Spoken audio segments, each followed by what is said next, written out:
De volta com o Manhã no Ar, agora são 7h09 e chegou o momento da nossa entrevista do dia. E a conversa de hoje é sobre o câncer cólon-retal, conhecido também como câncer do intestino grosso ou câncer de cólon de reto. Esse é o quarto tipo de CA mais diagnosticado na região norte. No Amazonas, ele fica atrás apenas do câncer de próstata, tendo maior incidência em pacientes na faixa etária acima dos 50 anos de idade. Como forma de alerta, o mês de março é considerado o mês mundial para a conscientização.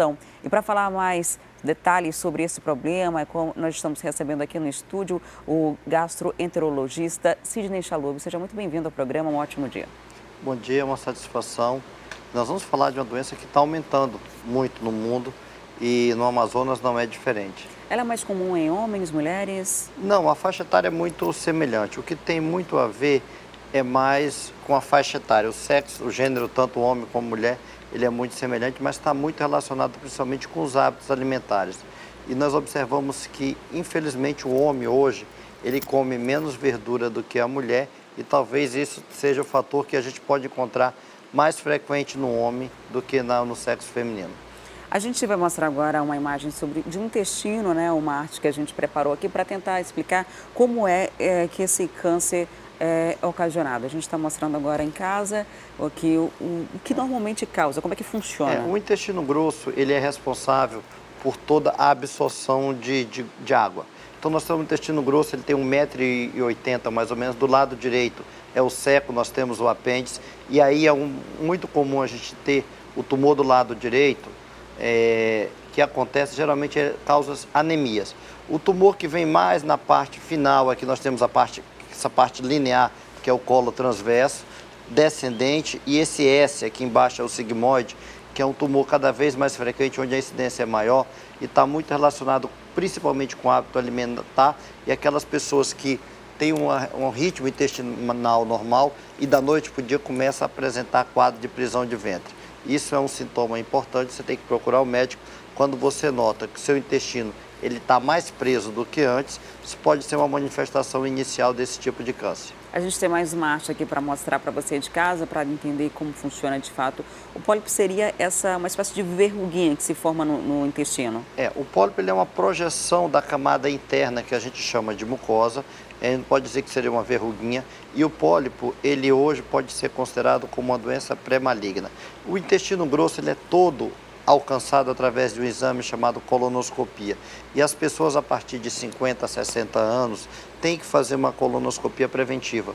E não raramente nós encontramos esses pólipos, que são essas pequenas verrugas, vamos chamar assim, que uma vez retirado e leva-se para estudo, ele pode encontrar uma doença pré-maligna. Então você está fazendo a retirada de um câncer de 5 a 10 anos. Ele causa a obstrução do intestino? Chega a esse ponto? O pólipo, geralmente, só quando ele é muito grande. Porque o pólipo, quando nós fazemos o diagnóstico, ele está abaixo de 1 centímetro. Mas esse pólipo ele pode atingir proporção maiores e pode manifestar quadro como sangramento e até obstrução intestinal numa fase mais elevada. A gente lembra que pólipo com mais de 2 centímetros, 3 centímetros, esse pólipo já pode ser uma doença maligna. Então é importante a gente avaliar de forma precoce e ter o cuidado para retirá-lo durante o exame de colonoscopia. Mas o que chama atenção é que ele não tem sintomatologia nenhuma. Então faz parte do screening, que é aquele acompanhamento que nós indicamos com pessoas acima de 60 anos de idade. Então, um dos sinais que pode dar é essa mudança no ritmo do intestino, né? Quando você tem prisão de ventre, pode ser um indício de que há um problema ali. Isso é um sinal importante, mas eu acho que o mais importante de todos é um exame de fezes. A gente faz o exame de fezes e tenta identificar sangue oculto nas fezes. É um exame de fezes de rotina. As pessoas que têm sangramento nas fezes, ela tem que colher e fazer uma investigação proctológica, uma investigação de todo o intestino grosso. Então é um exame barato que nós podemos fazer em todas as pessoas acima de 60 anos. Eu quero chamar a atenção que na grande maioria das vezes o câncer, quando ele começa, ele é silencioso. E esse pólipo, para transformar em câncer, leva 10 anos. Então ele nos dá uma chance muito grande de fazer esse diagnóstico. Uma das outras coisas é o que você falou, é a alteração do hábito intestinal. A pessoa começa a ter uma dificuldade em relação a isso. E um outro sintoma é a anemia. As pessoas idosas que começam a manifestar quadros de anemia, não raramente o tumor está do lado direito, esse aqui perto do apêndice. Então, você faz um exame de fezes e vê que tem sangue oculto nas fezes, você já correlaciona como pode ser uma das causas dessa anemia ser um câncer de intestino grosso. Além do exame, essa doença ela pode ser prevenível ou quando você tem uma predisposição para desenvolvê-la, cedo ou tarde vai aparecer? Eu quero só dizer assim, os cânceres eles são 70% esporádicos, você não precisa ter história familiar. Então, vamos acabar com o mito. Só vai ter câncer quem tem história familiar. Não, ele está muito relacionado com os hábitos alimentares. E as dietas pobres em fibras e ricas em gordura e carne vermelha são fatores importantes. Outra coisa é a obesidade. Depois do tabaco, a segunda causa mais comum de câncer no mundo é a obesidade. Então, você tem que ter um hábito de vida, fazer atividades físicas, ingerir bastante líquido e reduzir o consumo de carnes vermelhas. Carne vermelha associado à obesidade e à baixa ingesta de fibra é muito ruim. E hoje nós estamos tendo um grande problema que são os fast foods. Então, o câncer de intestino ele tem aumentado muito nos países desenvolvidos por conta da troca do alimento saudável com fibra com alimentos ricos em gorduras saturadas. Você falou sobre essa ingestão de muito líquido, essa mudança aí na dieta, né? E atividade física ajuda a regular também tudo isso, né? É fundamental você manter uma qualidade de vida porque quando você faz atividade física, quando você ingere muito alimento, você coloca o intestino para funcionar. E uma coisa que ocasiona câncer é o alimento muito tempo parado no intestino. Então, o alimento muito tempo parado no intestino, ele faz uma reação inflamatória, ele irrita essa camada interna que é da mucosa e isso pode levar ao longo do tempo uma alteração nas células que predispõe a esse câncer. Agora, doutor Sidney, em relação à alimentação, né? Uma alimentação rica em fibras. Na nossa região, quais são os alimentos que a gente pode sugerir para quem está em casa agora, saber de que forma melhorar a qualidade da alimentação e, consequentemente, evitar esses e outros problemas? Sua pergunta é muito interessante, que eu sempre falo muito isso. As pessoas, quando falam em fibra, pensam em coisas mirabolantes. Nós temos aqui o abacaxi, o melhor abacaxi do mundo está no Amazonas. Nós temos a pupunha, o tucumã. Nós temos a laranja, nós temos os alimentos que têm fiapos como o todo. O açaí, ele tem bastante fibra, a gente tem que usar as coisas da nossa região. Já falar contra, a farinha de mandioca, ele tem um teor muito alto de carboidrato e pouco conteúdo de fibra. E é muito comum, né? É um alimento, quem come peixe aqui raramente deixa a farinha de lado. Aí é o que a gente recomenda, se você tem um hábito, você colocar uma farinha com aveia. Então existe aveia que às vezes a gente consegue colocar. O farelo de trigo que nós recomendamos, se você gosta muito de farinha, adapta o farelo de trigo com a farinha no dia a dia. Coloca, ao invés de usar farinha, usa o farelo de trigo, que tem um sabor um pouco semelhante e que tem uma qualidade nutricional muito melhor, associado à ingesta de água. Porque como eu falei no início, o intestino grosso ele a capacidade dele é absorver água. Então, quanto mais líquido tem, mais ele vai trabalhar e melhor ele vai ter a sua função mantida. Qualquer sintoma, a rede pública está preparada para atender as pessoas? De que forma se procede? Nós temos, assim, qualquer sintoma você procura o médico. Nós, na Fundação SECOM, temos todo o protocolo de colonoscopia, reto-sigmoidoscopia. E eu queria falar que a projeção para esse ano de 2018 são de 280 casos novos. Ou seja, nós vamos ter 23 novos casos por mês e a Fundação SECOM, a gente está trabalhando com isso. E eu quero dizer que o tratamento da fase inicial, a pessoa volta à sua atividade normal. Hoje nós fazemos a cirurgia videolaparoscópica. O câncer de intestino ele leva muito tempo, então você tem que adaptar. O que você deve fazer? Chegou aos 50 anos, vai na rede pública, pede para fazer pesquisa de sangue oculto nas fezes.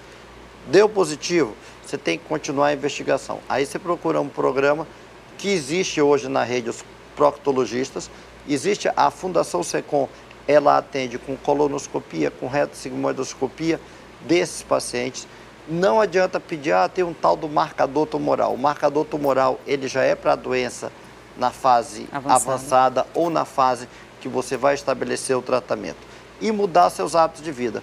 Você que já está indo no café da manhã, coloca um mamãozinho, coloca um pedacinho de abacaxi, troca aquele hábito de comer o alimento mais gorduroso, tira aquele presunto e coloca uma fruta que você já vai melhorar muito a sua qualidade de vida. Coloca um tucumã. Muito obrigada, Tucumã, doutor, muito bom. por sua participação aqui no programa. Um ótimo dia. Bom dia a todos e vamos seguir a dica de melhorar a nossa qualidade de alimentos, que nós vamos melhorar a nossa vida certamente. Recebi hoje o Sidney Chalub, que é gastroenterologista. E agora nós vamos falar de esporte. Um projeto tem tirado os jovens do mundo das drogas e os colocados nos campos de futebol. Prova disso é que nesse fim de semana aconteceu o campeonato de futebol da Força Jovem Universal e os times que foram selecionados vão jogar na Arena da Amazônia no mesmo dia da grande final do Campeonato Amazonense. Manhã de sábado e mais de 250 membros da Força Jovem Universal colocaram as chuteiras e deram início ao primeiro campeonato sub-23 da igreja. Vários peneirões foram realizados para que nós viéssemos chegar aqui com essas 10 equipes, cada uma representando um bloco, bloco oeste, centro-leste, norte, nordeste, aqui de Manaus. E eles estão aqui representando esses blocos, essa juventude, né, cada um de sua igreja, de uma parte aqui de Manaus. E vamos torcer para que vença, né, o melhor. No gramado da colina, os saltos e piruetas das cheerleaders anunciavam que a competição ia ser acirrada. Logo no início, houve uma cerimônia de abertura, onde os times foram apresentados para o público e logo depois aconteceu o jogo de abertura entre os amigos de FGU e amigos do Bispo Claudinei. Toda essa animação faz parte de um objetivo: trazer o jovem para o esporte e, consequentemente, para a igreja.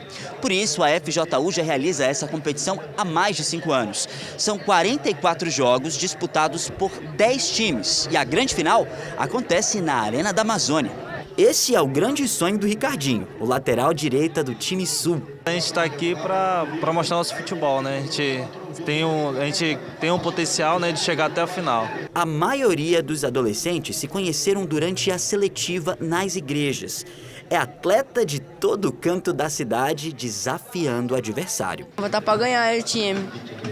Ficar sempre na frente do time aí. Vamos lutar, entendeu? Para conseguir focar no nosso objetivo entre treino, sobre a divulgação do nosso time, para nós mostrar que a Compensa não é um bairro só de crime, sim de futebol bonito. O objetivo de todo time aqui é chegar na grande final, né? Que são para poucos o privilégio de pisar num gramado onde pisaram feras como Cristiano Ronaldo, Lucas Modric, seleções do futebol afora aí. Morador do conjunto Viver Melhor, onde o índice de violência é considerado alto, esse jovem diz que estava afastado da igreja quando um dia decidiu participar.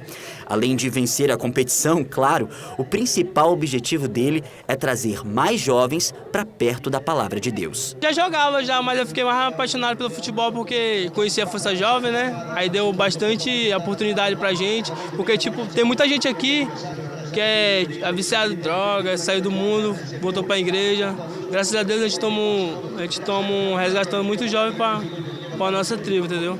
A FJU teve essa ideia de promover esses campeonatos, agora sub-23, depois teremos sub-20, sub-17, justamente para resgatar, né, essa alegria de ver os nossos jovens, né, no esporte, jogando futebol, que é uma coisa que o povo brasileiro mais gosta também de fazer, e para a gente é uma alegria ver esses jovens aqui se envolvendo com o esporte, se envolvendo com o futebol, e é um momento que eles estão aqui, eles não estão lá se drogando, eles não estão lá na influência errada, que acaba levando para o caminho errado, e para a gente é uma satisfação. A grande final será no dia 7 de abril e na Arena deve acontecer no mesmo dia a grande decisão do Campeonato Amazonense.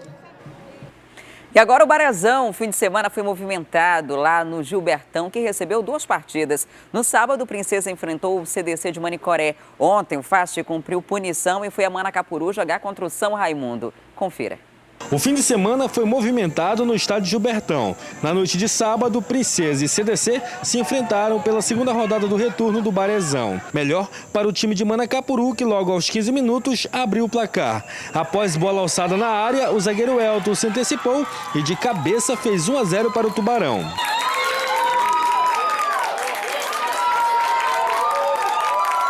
A partir daí, as duas equipes se entregaram ao máximo. Brilhou então a estrela dos goleiros.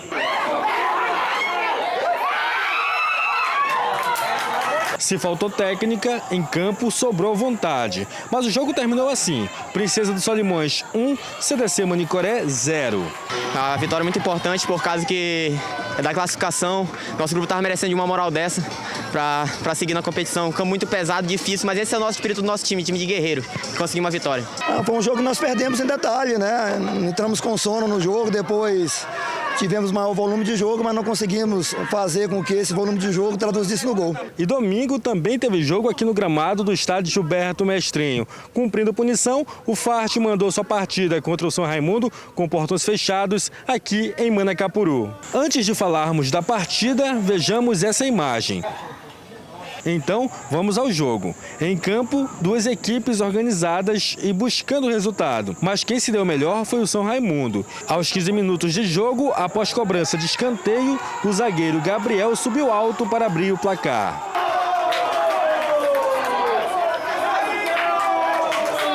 Então, a partida ganhou mais emoção. Enquanto o Fart buscava o resultado, o São Raimundo tinha no contra-ataque sua maior arma.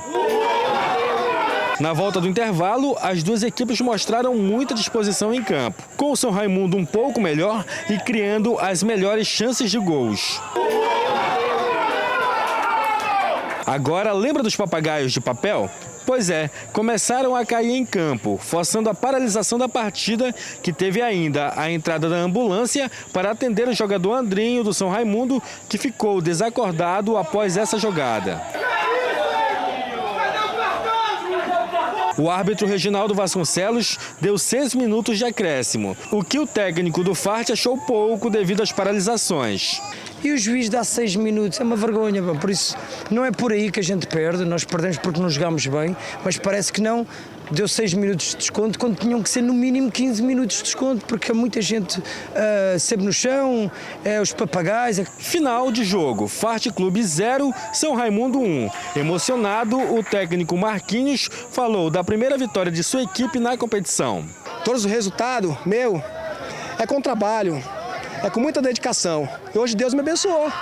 Quero oferecer essa vitória para minha mãe, cara, para minha família, para todos que sempre estão torcendo por mim. E o Marquinhos está vivo, o Marcos Peter está aqui. Parabéns. E o Nacional e Penharol se enfrentaram ontem no Carlos Zammit. No duelo de Leões, melhor para o Nacional, que venceu por 2-1. No sábado, o Manaus venceu o Rio Negro por 2-0. E agora vamos falar de carnaval. Oficialmente, o carnaval foi realizado em fevereiro, mas o espírito de festividade dos foliões amazonenses é tanto que nesse domingo aconteceu a despedida da folia com o bloco Tchau Carnaval. Se você pensou que o carnaval havia acabado, essa turma animada aqui mostra que não.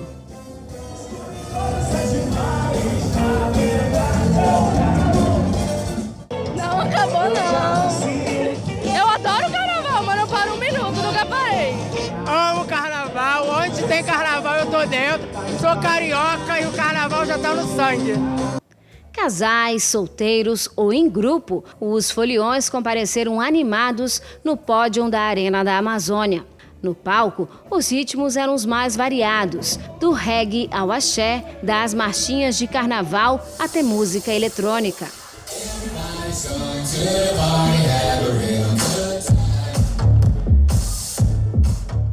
E até quem estava trabalhando não se conteve e entrou no ritmo da folia.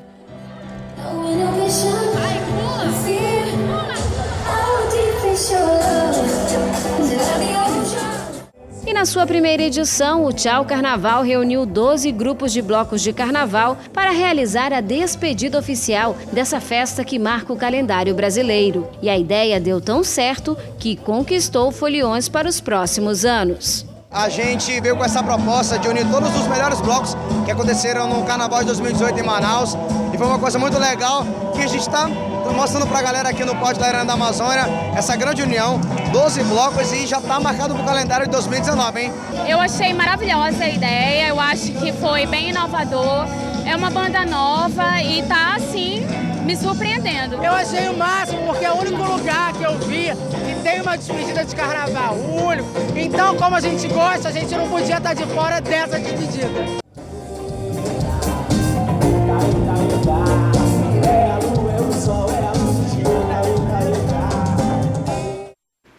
E o Manhã no Ar de hoje vai ficando por aqui. Muito obrigada pela sua companhia, que começou a sua semana bem informado. A gente fica por aqui desejando um ótimo começo de semana, mas antes você acompanha imagens ao vivo da Avenida Djalma Batista. As obras continuam por lá no trecho entre a Pará e também a João Valério. E isso deixa o trânsito bastante complicado ali na Djalma Batista, porque é necessário fazer um desvio. Trânsito complicado para quem vem do Veralves e também para quem sai da Zona Norte pela Djalma Batista. E com essas imagens a gente vai ficando por aqui, desejando para você um ótimo dia. Tchau, tchau.